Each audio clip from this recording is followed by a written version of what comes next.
नमस्कार दोस्तों, आज की इस वीडियो में आम की ग्राफ्टिंग पर बात करेंगे। वीडियो पूरी अपडेट के साथ रहेगी, इसलिए वीडियो को पूरा देखिएगा ताकि पूरी जानकारी आपको मिल सके। आम की ग्राफ्टिंग वर्ष में 2 बार हम कर सकते हैं। पहला बारिश के मौसम में और दूसरा स्प्रिंग सीजन यानी बसंत ऋतु में, जिसमें बारिश का मौसम सबसे सही रहता है। गर्मियों में हमने काफ़ी सारे आम खाए होते हैं और उसकी गुठली यहाँ वहाँ पड़ा होने की वजह से गुठली से उगे हुए आम के पौधे हमें बहुत ही आसानी से मिल भी जाते हैं।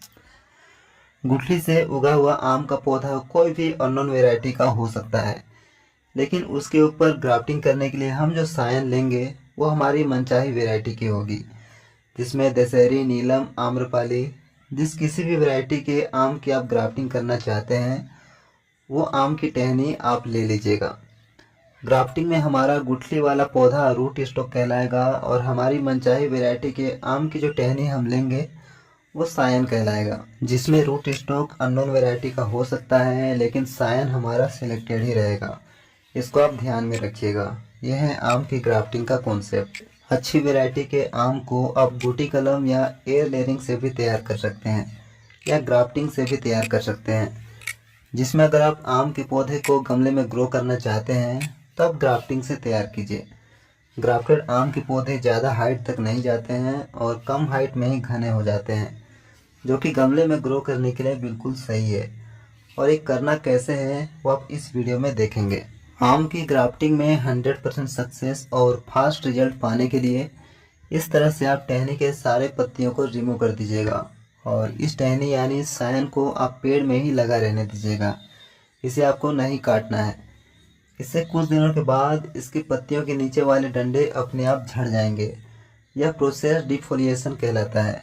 इसके बाद जब आप इस सायन को ग्राफ्ट करेंगे तो इसके सक्सेस होने के चांसेस ज़्यादा बढ़ जाएंगे और यही आम की ग्राफ्टिंग का सबसे सही और सटीक तरीका होता है और इससे ग्राफ्टिंग सक्सेस भी जल्दी होती है। इसके बाद हमें इस सायन को अंग्रेजी के अक्षर वी के शेप में दोनों साइड से छील लेना है। छीलने के लिए आप जंग लगा ब्लेड या कटर वगैरह मत लीजिएगा। छीलने के बाद आप देखेंगे कि आम की टहनी में कुछ रस सा निकलने लगता है। जंग लगे कटर वगैरह से वो इन्फेक्ट हो जाता है और ग्राफ्टिंग में हमें सक्सेस रेट ज़्यादा नहीं मिलता है। फेल होने के ज़्यादा चांसेस रहते हैं। इसके बाद अगर आप रूट स्टॉक साल भर या उससे पुराना लेते हैं तो आपको इस तरह से साइड में चीरा लगाना है। लेकिन अगर आप गुठली से उगा हुआ आम को पौधा बिल्कुल नया वाला लेते हैं जो महीने भर का हो तो आप उसमें बीचों बीच चीरा लगाइए। सायन को रूट स्टॉक में अच्छे से अटैच करने के बाद आपको इसको बिल्कुल अच्छे से एयर टाइट बांध देना है। बांधने के लिए आप कोई भी स्ट्रेचेबल प्लास्टिक ले सकते हैं जो लचीला हो, खींचने में आसानी से खींचा जाए।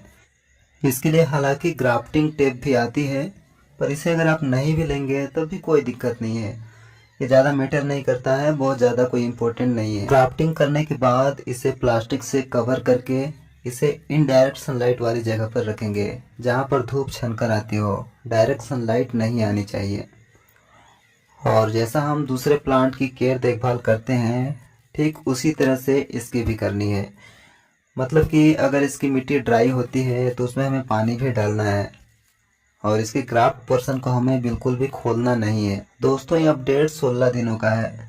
ग्राफ्टिंग के सक्सेस होने में कम या ज़्यादा समय का लगना पूरी तरह से मौसम जलवायु पर निर्भर करता है।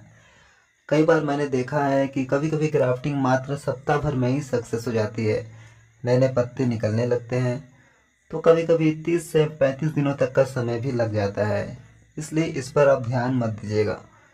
यहाँ पर सबसे ज़्यादा ध्यान देने वाली बात यह है कि ग्राफ्ट पोर्शन के नीचे जब अनवांटेड सर्कस निकलने लगते हैं तो उसे आपको तुरंत हटाना है। अगर इसे नहीं हटाएंगे तो हमारी ग्राफ्टिंग सक्सेस होकर भी बाद में सूख जाएगी। ग्राफ्ट पोर्शन के नीचे जो भी ग्रोथ आपको दिखाई देती है वो अनवांटेड सकर ब्रांच है, जिसे हमें ग्रो होने से रोकना है। अभी ना तो हमें इसे खुली धूप में रखना है और ना ही इसके ग्राफ्टेड वाली प्लास्टिक को खोलना है। हमें अभी इसे फिर से प्लास्टिक से कवर करके इसे इनडायरेक्ट सनलाइट वाली जगह पर रखना है। लेकिन इसके नीचे वाली प्लास्टिक को हम थोड़ा बहुत फाड़ कर इसे ओपन कर देंगे।